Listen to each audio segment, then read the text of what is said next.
बिस्मिल्लाहिर्रहमानिर्रहीम। Universal farmer channel में खुश आमदीद। दोस्तों, आपके लिए एक नई वीडियो लेकर हाज़िर हुआ हूँ। ये प्लांटर है हारूनाबाद में पहली मरतबा ये कॉटन के चोपे लगाने वाला। ये आप देख सकते हैं कि इसके अंदर जो डब्बे बने हुए हैं उनके अंदर 1 से सवा किलो तकरीबन बीज डलता है और 5 किलो में ये पूरा एकड़ लगाता है।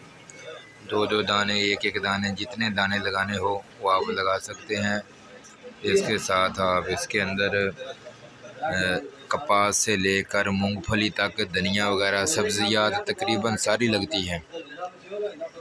आप मकई काश्त कर सकते हैं, आप इसके साथ धनिया लगा सकते हैं, आप सब्जियात वगैरह कद्दू लगा सकते हैं। आप जो सब्जियां थोड़ी जगह पर 4 फीट के बेड में लगती हैं वो आप इसमें हर सूरत में लगा सकते हैं। तो जो खाने हैं इसके आप देख सकते हैं कि इसके अंदर ये प्लास्टिक बॉक्स बना हुआ शीशे का, इसके अंदर 1.25 किलो तकरीबन बीज डलता है और ऊपर कुंडी लगी हुई है, बिल्कुल ये बंद हो जाता है।